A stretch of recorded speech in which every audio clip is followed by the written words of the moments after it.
Is there one setting you can use on your camera for wedding photography? Now I know for every person that clicks on this video to find out the answer, none of you are probably professional photographers here to tell me why I'm wrong.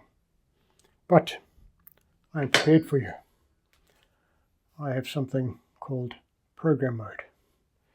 So, why do people ask for this magic setting for wedding photography?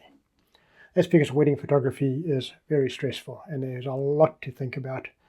And the first thing a beginner asks is, what setting should I put my camera on so I can just forget about it and take pictures and enjoy the day?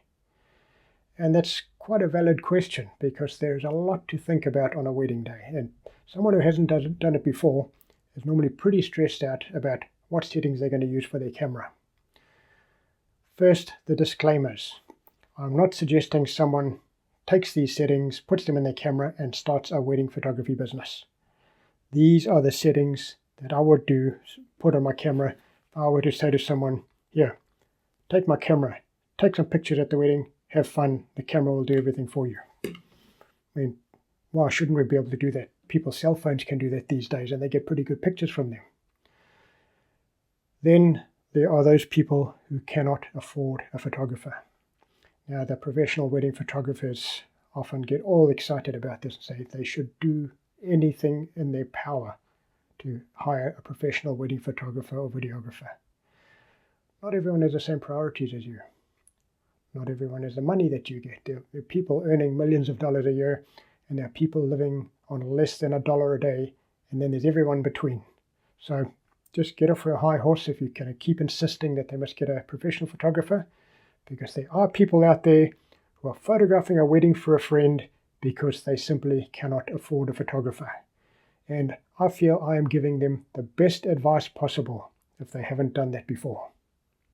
Before we get onto the actual settings, my first bit of advice to someone going to photograph their first wedding: have backup of everything. If possible, have 2 cameras or 3 or 4.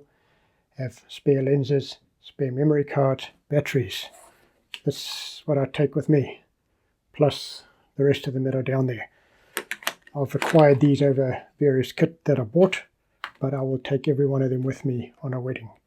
Even if you have one perfectly brand new battery, it can fail. A new memory card can fail, lens, a camera, anything you take with can fail. It happens. So I have 2 of everything. Then there's the advice that you'll get. Have a 70 to 200 f2.8 equivalent. Have a 24 to 70 millimeter f2.8 equivalent. Have some prime lenses. If I was going to take prime lenses, I'd have this 35mm 1.8 equivalent and a 90mm 1.8 equivalent. I'd have those at the wedding, each on a separate camera body, besides my zoom lenses. Having said that, the zoom lens has always been my friend. I have always got my best photos with a zoom lens. I'll throw a few up and let you have a look at them and see if you can tell whether they're taken with a prime or a zoom. This picture behind me of our dogs. They were playing out the front. I grabbed my super zoom lens and my camera. I went outside and they turned around and I just got the perfect moment. If I had my best prime lens on there, they would have been that big in the picture. It would have been a waste of time. It's all about capturing the moment, especially at a wedding. It's not about impressing other photographers with blurry backgrounds. I've never heard of a customer say the background wasn't blurry enough, but I've heard of customers saying the photographer blurred the background of all my pictures. We paid so much money for that location and everything's blurry in the background. We can't see it. I got better pictures with my cell phone. So be careful about what photographers tell you should do and compare that with what a customer wants. So you're much better off having a decent zoom lens and capturing the moment than going for ultimate perfection in image quality and they're not framed properly in the image. So, settings on your camera. You're going to choose manual mode. Are you going to advise a beginner to shoot in manual mode? Because we've always got people saying you must take as much control as possible over the situation. Shoot in manual, then you can control all your settings. That's probably the stupidest advice you can give to someone shooting their first wedding. If someone's only ever driven an automatic car, are you going to tell them to enter a race in a manual car? that they've never driven before. They'll have more control, but if they haven't done it before, they're not going to do very well. They would have done better in an automatic car. And it's the same with automatic settings. Be used to that, stay with it. Once you've shot your wedding, you can come back later and decide how much you want to practice in the various other modes. But a wedding is not the place to practice something new. Even if someone says, hire a better camera for the wedding. Are you going to go and hire a camera that you've never used before? How well are you going to do at the wedding? It's not a place to practice with something new. It's like telling someone if they're going hiking, they should buy some new hiking boots. They're going to get horrible blisters. Some people would suggest shutter priority. I don't see the point in that. It may help. You could choose one setting. You're still not going to have as much coverage as you would in the mode I'm going to suggest. Aperture priority. Some people say, well, at least put an aperture priority mode, then you decide how much the background is going to get blurred and you control that. Now, with regard to aperture priority, I've seen some beginners go out there. They've just asked for advice on their forums and someone says, get the best prime lens you can. You'll get great image quality. Shoot in aperture priority mode so you can choose the aperture. They go out, they get some nice photos, and then every now and then you see this photo where one person's in focus and the person next to them is just out of focus. It may look artistic to your mates, but to the couple, they're paying you to see their friends in focus, especially if they're in the same picture or even slightly in the background. You know, if someone might have a smile on their face they've never seen for ages, and if it's all blurry, that means nothing to them. And they'll probably be more angry with you for being artistic to impress your mates than for trying your best to get them something that'll maybe win a competition but doesn't look good to them. So now onto the actual settings. I am recommending program mode. What's the difference between program mode and fully automatic mode? The main difference is in program mode it chooses all the settings for you. Fully automatic mode will pop up the flash when it thinks it's necessary. This can be very annoying, especially if you don't want it to happen. So program mode is the green mode without flash popping up. Flash is a totally different subject. If you use the settings I'm suggesting and put a flash on, different cameras are going to respond differently. That's something you'd want to practice quite a bit with before going to a wedding, is putting a flash on. And as much as I suggest getting a flash and knowing how to use it, using it wrong can produce bad results. So be very wary of that. After putting it in program mode, you go to the ISO settings. Put it on auto ISO. Most cameras give you the option of choosing your maximum ISO, the highest limit it'll go to, and then the slowest shutter speed you're prepared to go to. I set my camera to 125th of a second minimum speed. Most wedding photographs are okay at least at 125th of a second. Anything slower, you start seeing a bit much more motion blur. When you go outside, it'll increase the speed for you anyway. But indoors, you don't want to drop below 125th in most situations. I set my ISO to the highest limit it can go to. There's no point trying to get better image quality and having motion blur in your images. You can fix noise, you can't fix motion blur. So just select the highest limit your camera will go to. If it's that dark anyway, they've got to be happy they're getting pictures in any case, and having a bit of grain in a few photos is going to look artistic, and they'll probably realize that they're just lucky they got pictures in such low light, because they might have taken some with their phone and they look totally awful. So sometimes you've got to make that compromise. Then go to your image quality settings, set it at your highest, your largest images, and change it to RAW plus JPEG Fine, which is the highest quality JPEGs plus RAW. The reason I mention RAW is that sometimes a camera will get the auto white balance wrong, and if you've shot in RAW, you can select all of those images and you can change the white balance to the same on all of them for one particular scene. You can also recover a bit of highlights and you get a bit more dynamic range than you would from a JPEG. But having said that, a lot of people find it difficult to take a RAW image and process it as well as a JPEG. So it's good to have both of them. You get a big memory card, you store it on both of them. In reality, you should have a camera with 2 memory card slots. That's another form of backup. Set one to RAW, one to JPEG, and you would be surprised how well the JPEGs look on modern cameras.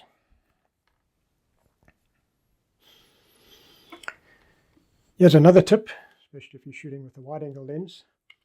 Most people will tell you, look, you should at least get a constant f2.8 lens, 24 to 70 equivalent, so that you can shoot at f2.8.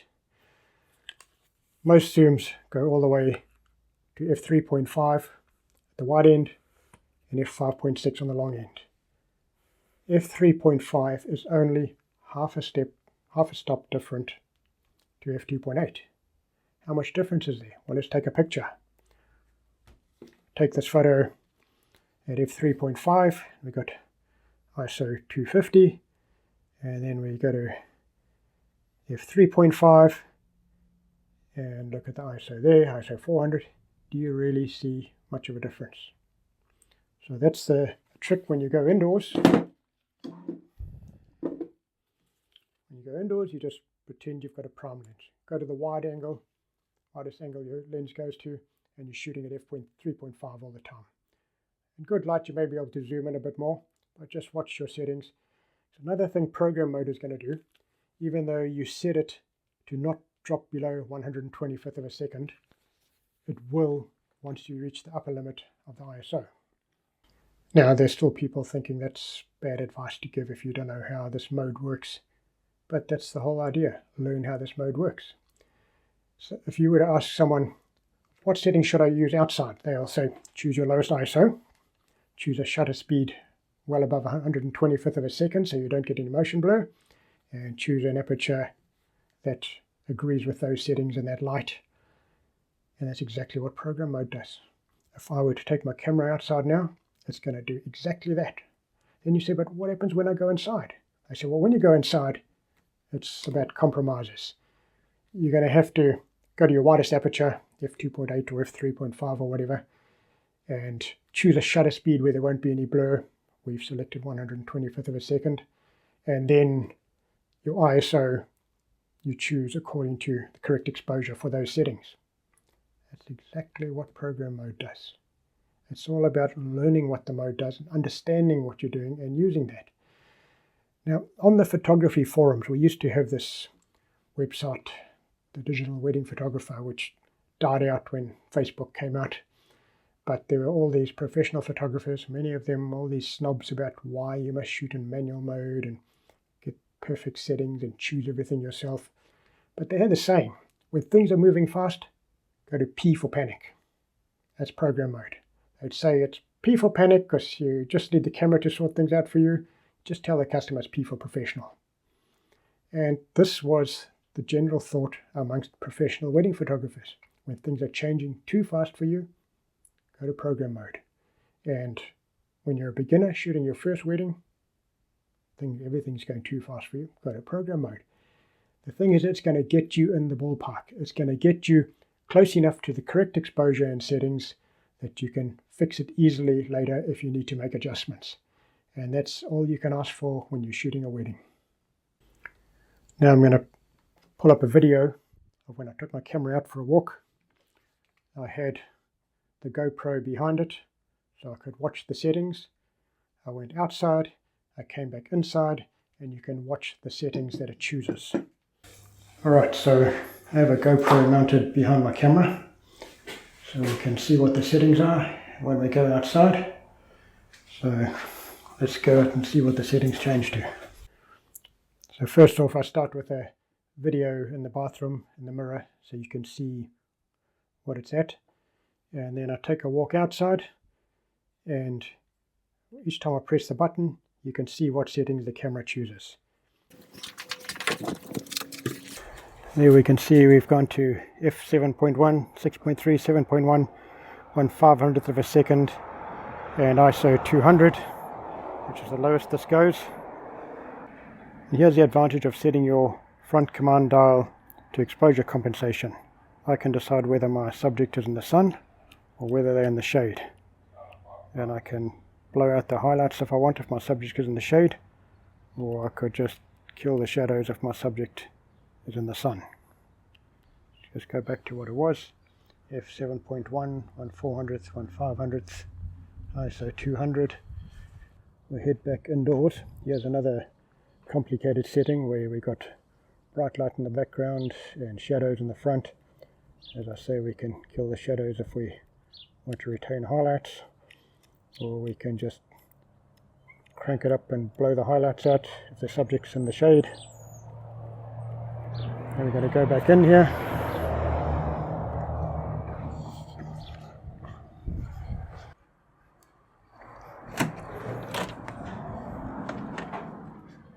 We're back inside again. Aperture's gone to f3.5, still at 125th of a second. My wife is in the kitchen where she belongs, and it's good for a woman to know her place.